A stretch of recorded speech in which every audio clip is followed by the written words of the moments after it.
கேது யோகி ஆயிதான் தசை நடத்துறாரு. எது மேலேயும் ஆசை இல்லாம பற்று இல்லாம ஆல்ரெடி நீங்க அப்படிதான் இருப்பீங்க. இன்னும் மாந்தியோட இருக்கிறதுனால எதுவுமே நடக்காம இருக்கிறதுங்கிறது கொஞ்சம் தப்பா இருக்கும் இல்லையா? சுக்கர திசை உங்களுக்கு சூப்பரா இருக்கு. எதிர்காலத்தை பொறுத்த வரைக்கும் சுக்கர திசை ஓகேங்களா? இன்னுமே உங்க கொஞ்சம் ஆசைகள் எல்லாம் குறைச்சு பற்றற்று வாழுங்க. நெத்தியில திண்ணீர் இல்லாம இருக்காதீங்க. எப்பவுமே நெத்தியில ஒரு விபூதி வச்சுக்கோங்க. எப்பவுமே ஃபேஸ் வாஷ் பண்ண முகத்துல ஒரு திண்ணீர் வச்சுக்கோங்க. இல்லைன்னா ஒரு ருத்ராட்சம் ஒண்ணு போட்டுக்குங்க. கேது யோகி. அதை செஞ்சுக்கிட்டீங்கன்னா உங்களுக்கு தொழிலாகட்டும், வாழ்க்கையாகட்டும் நல்லா இருக்கும். ஓகேங்களா? நன்றி. சனி திசையில ராகு புத்தி போயிட்டு இருக்குது. நிம்மதி சுகஸ்தானம்ங்கிறது டோட்டலா பாதிக்குதுங்கண்ணா. 34ஆம் இடத்துல சனி உட்கார்ந்துருக்கனால 4-8-12 ஆக்டிவேஷன் ஆகுங்க. குடும்பம் குடும்பத்தால பிரச்சனை, நிம்மதி நிம்மதியால பிரச்சனை, சுகம் சுகத்தால பிரச்சனை, உறவுகள் உறவுகளால பிரச்சனை, அதையெல்லாம் விட்டு ஒதுங்கி இருக்கக்கூடிய காலம், தனிமைப்படுத்துற காலம். குருவும் சனி 6-8 தொழிலும் அந்த அளவுக்கு ஒரு பெரிய சிறப்பா இங்க வரல.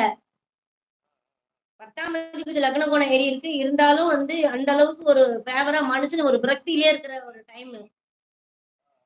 இந்த ராகு புத்தி 2027 வரைக்கும் இருக்குதுங்க. அது முடிச்சுக்கிட்டு நீங்க திருமணம் பண்ணீங்கன்னா நல்லா இருக்கலாம்.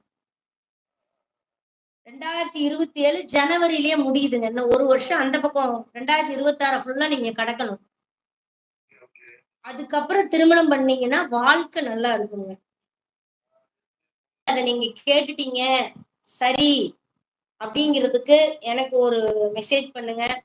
ஓகே இல்லைன்னா தேங்க்யூ அப்படி ஏதாவது சந்தோஷம் நீங்க சொல்றது கரெக்டா இருக்கு அப்படி ஏதாவது சொன்னீங்கன்னா நல்லா இருக்கும். ஏன்னா நான் கரெக்டா லக்ன ராசி, ஏன்னா நான் இங்க மெசேஜ் பார்த்து தான் சொல்றேன்.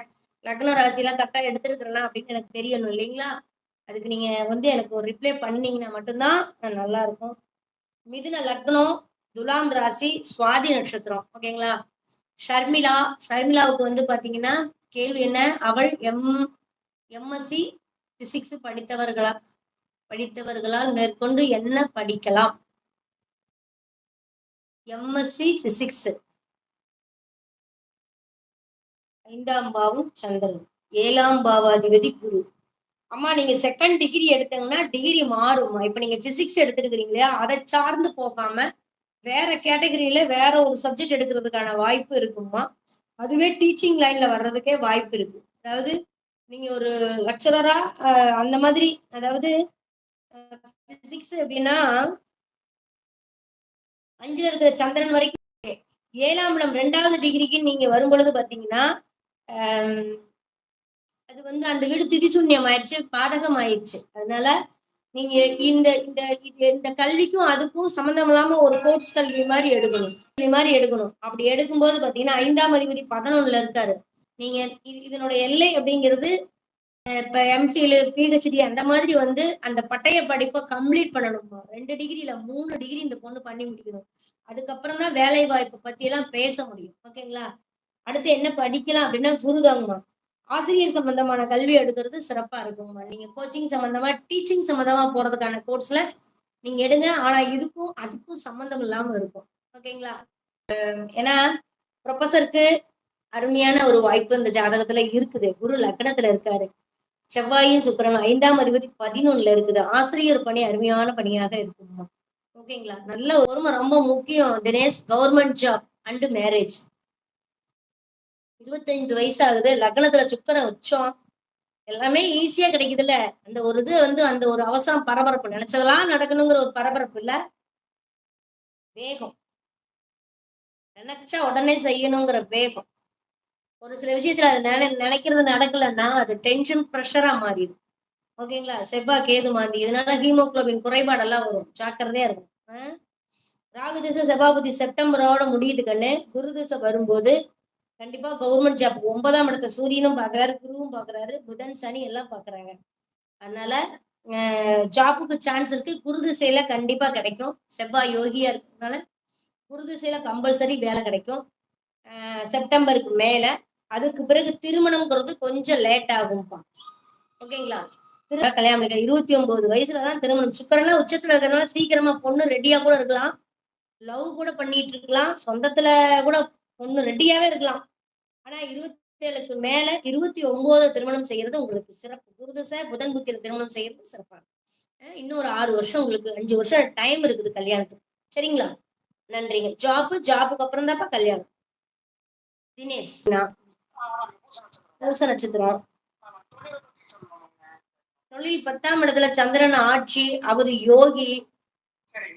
ஒரு இடத்துல நிலையா உட்கார்ந்து செய்யற தொழிலா இருக்காதுன்னா, ஒரு வண்டி வாகனங்கள் சம்பந்தப்பட்டதை எடுக்கலாம். ஒரு நீர் மாதிரி ஒரு ப்ராசஸ், அது என்ன சொல்றது, வண்டி வாகனம், ஒரு தண்ணி சம்பந்தப்பட்டது, மார்க்கெட்டிங் சம்பந்தப்பட்டது, இதெல்லாமே இருக்கு. வெளியூர் வெளிநாடு பிரயாணம் சார்ந்த அனைத்து தொழிலுமே இவருக்கு வரும்னா, சந்திரன் வேற யோகி, தொழில் ஸ்தானத்திலே இருக்காரு. கூட்டு தொழில் 7ஆம் அதிபதி செவ்வாய் 12ல மறையுதுன்னா, ராகு மாந்தியோட கூட்டு தொழில் வேண்டாம். அப்படி நீங்க கூட்டா சேர்ந்து தொழில் பண்ற மாதிரி இருந்தா கொஞ்ச நாள் அவங்க கிட்ட போய் வேலைக்கு இருந்து அதுக்கப்புறம் பார்ட்னர்ஷிப் வாங்கணும். அது வெளியூர்ல போய். இந்த பையன் சொந்த ஊர்ல இல்லாம வெளியில போய் வேலை பார்த்தான்னா நல்லா இருக்கும்னா. துலாம் லக்னம், லக்னாதிபதி போய் 6ல இருக்கு. தொழிலை பத்தி பிரச்சனை இல்லைங்கண்ணா, ஓடிட்டே இருப்பாரு. ஒரு இடத்துல இருக்க மாட்டாரு, ஒரு இடத்துல உட்காரவே மாட்டாருங்கண்ணா. நல்லா இருப்பாருங்கண்ணா. PM திருநெல்வேலி. கணவர் மகளுடன் எப்போது சேருவார்? கோர்ட்ல கேஸ் போட்டுள்ளாரா? பாத்துறேம்மா. 11/3. இதெல்லாம் ஒன் வேர்ட்ல சொல்ற கொஸ்டினாமா? பார்த்திருப்பீங்கன்னு நினைக்கிறேன். எல்லாம் நல்ல ஜாதகக்காரங்க கிட்ட பார்த்திருப்பீங்க, கன்சல்ட் பண்ணிருப்பீங்க. எதுக்கும் கேட்கலான்னு கேக்குறீங்கன்னு நினைக்கிறேன். சனி திசை கேது புத்தி நடக்குதுமா. கேது இந்த ஜாதகத்துக்கு யோகிதான். பொதுவாவே கேது யோகியா இருந்தது அப்படின்னா தனிமை, பிரிவு, விரக்தி, வெக்ஸு, கொஞ்ச நாள் வந்து பிரிஞ்சு இருக்கிறது, குடும்பத்தை விட்டு பிரிஞ்சு இருக்கிறது, கணவன் மனைவி பிரிஞ்சு இருக்கிறது, குழந்தைகளை பிரிஞ்சு இருக்கிறது, இதெல்லாம் இயல்பாவே நடக்கும். சன்னியாச வாழ்க்கை, பாதி வாழ்க்கை சன்னியாச வாழ்க்கையா இருக்கும். நம்ம லைஃப்ல 3/4 அப்படின்னு எடுத்துக்கிட்டீங்கன்னா, அந்த பற்றற்று அப்படிங்கிறோம்ல, எந்த ஒரு ஆசாபாசங்களும் இல்லாம மற்றவர்களுக்காக என்னன்னா, கணவன் மனைவி சேருவாங்களா அப்படின்னா, ஒரு ஒரு பெண் குழந்தை ஜாதகத்துல சனி உச்சமாகக்கூடாதுமா. ஒரு பொண்ணோட ஜாதகத்துல சனி உச்சமாச்சு ஆல்ரெடி வாழ்க்கையில வந்து தனிச்சு போராடுற தன்மையை கொடுத்துரும். தனிச்சு வாழ்றதுல தனிச்சு போராடுற தன்மையை கொடுத்துரும். அது மட்டும் அல்ல, கேது வேற யோகி. அப்ப வந்து கொஞ்சம் கோர்ட்டு கேஸ் டைவர்ஸ்ல சந்திக்கிற அமைப்பும் வரும். இதெல்லாமே வந்து சேர்றதுக்கு இப்ப சான்ஸ். சனி திசை கேது புத்தி நவம்பர் வரைக்கும் சான்ஸ் இல்லாம டைவர்ஸ் கன்ஃபார்மா. அதுக்கப்புறம் வந்து சனி திசை கேது புத்தி முடிஞ்சு சனி திசை சுக்கர புத்தி ஒண்ணு வரும். சுக்கர புத்தியில தான் காம்ப்ரமைஸ் பத்தியோ அல்லது மறு திருமணத்தை பத்தியோ அப்பதான் பேச முடியும். ஏன்னா பொதுவாகவே கடக லக்னத்திற்கு 7, 8 சனியா வர்றாரு. அப்ப கணவன் வந்து கொஞ்சம் விமர்சனைக்கு உடையவரா வருவாரு. அவர் போய் உச்சம் அடையக்கூடாது. குடும்ப ஸ்தானத்துல மாந்தி இருக்குது. மாந்திக்கு ஒரு பரிகாரம் பண்ணுங்க. மாந்திக்கு பிரேத சாபத்துக்கு முதல்ல ஒரு குடும்ப ஸ்தானத்துல மாந்தி இருந்தா ஒன்னா உட்கார்ந்து ஒரு குடும்பம் நடத்துற அமைப்பை கொடுக்காது. மாந்திக்கு ஒரு பரிகாரம் பண்ணுங்க. சனி திசை கேது புத்தி கம்பல்சரி 2 பேருமே உச்சத்துல, சனி உச்சத்துல இருக்கு, கேது உச்சத்துல இருக்கு. அதனால டைவர்ஸ் வந்து கன்ஃபார்மா. எதுவா இருந்தாலும் சுக்கர புத்தியில தான் பேச முடியும். கேது புத்தியில பேசுறது சிறப்பா வராது. அதுக்கு ரெக்கவர் கிடைக்காது. மகர லக்னம், மேஷ ராசி, அஸ்வினி நட்சத்திரம். முருகன் உங்களுக்கு தான். கடன் எப்போது தீரும்? இந்த கொஸ்டின் பார்த்தேன். சினிமால வாய்ப்பு கிடைக்குமான்னு கூட கேட்டிருந்தீங்கன்னு நினைக்கிறேன். சினிமால கண்டிப்பா சினிமா வாய்ப்பு கிடைக்கிறதுக்கு சினிமா கொஞ்சம் நல்லா இருக்கணும். சுக்கரன் ராகு காம்பினேஷன்லாம் வரணும். சூரியன் யோகியா இருக்காரு. அது 8ஆம் அதிபதி லக்னம் ஏறி இருக்காரு. 6ஆம் அதிபதி புதன் 2ல. கடன் பிரச்சனை இருந்துகிட்டே தான் இருக்கும். கடன் பிரச்சனை தீர்றதுக்கான வாய்ப்பு அப்படிங்கிறது புதனுக்கு 2026 வரைக்கும் கடன் இருக்குங்கப்பா. 39 வயசு ஆகுது. சந்திர திசையில புதன் புத்தி போயிட்டு இருக்குது. சந்திரனோட மாந்தி சேர்ந்து இருக்குது. மனசு எப்பவுமே சஞ்சலப்பட்டுக்கிட்டே இருக்கும். முதல்ல இந்த மன சஞ்சலத்தை, செய்வினை குற்றத்தை, மன சஞ்சலத்தை எங்கேயாவது மந்திரிக்கிறது, ஜோசியம் கேட்கறது, கோயிலா போறது, இதெல்லாம் ஃபர்ஸ்ட் ஸ்டாப் பண்ணுங்க. ஸ்டாப் பண்ணிட்டு நீங்க இந்த சந்திரன் மாந்தி காம்பினேஷன் இருக்கு இல்லையா, முடிஞ்ச அந்த மாந்திக்கு உண்டான மாந்தீஸ்வரன் டெம்பிள் போயிட்டு அல்லது மாந்திக்கு ஒரு பரிகாரம், ஒரு யாகம் மாதிரி கூட பண்ணிட்டு ராமேஸ்வரத்துல அதை பண்ணி முடிச்சுட்டு மனசு முதல்ல ரிலாக்ஸா ஃப்ரீயா விடுங்க. சந்திரன் கேது மன உழட்டல் இருக்கும். சந்திரன் மாந்தி மன அழுத்தத்தை அதிகமா கொடுக்கும். எதுலையுமே ஒரு ஸ்டெடியா போற அமைப்பை கொடுக்காது. மனசு தெளிவா இருந்தாலே உங்களுக்கு வந்து 7ஆம் அதிபதி சந்திரன் 4ல திதிசூன்யத்துல கேது சாரத்துல மாந்தி கூட மனசு இவ்வளவு கலங்க கூடாது. அல்லது தாயார் அது ரொம்ப பாதிக்கும். என்னன்னா நீங்க பிறை வழிபாடு ஒண்ணு பௌர்ணமி வழிபாடோ இல்ல 3ஆம் பிறை வழிபாடோ அல்லது சந்திர பகவானுக்கு உண்டான வழிபாடோ அல்லது திங்கக்கிழமை விரதம் இருக்கிறதோ இதை ஃபாலோ பண்ணுங்க. அப்படி அதுக்கு அடுத்தது பாத்தீங்கன்னா டெய்லியும் நைட்டு படுக்கும்போது ஒரு 1/2 டம்ளர் பால் நல்லா வெதுன்னு டெய்லி பால் குடிச்சிட்டு படுங்க. கொடுத்தீங்கன்னா இந்த மனசு கொஞ்சம் தெளிவாகும், தூக்கம் நல்லா இருக்கும். அதுக்கப்புறம் காலையில எழுந்திரிச்சு நீங்க ஒரு விஷயத்துக்கு மூவ் பண்ணீங்கன்னா சினிமா இல்ல அரசியல்ல கூட நீங்க நிக்கலாம். ஓகேவா? சூரியன் இருக்கு.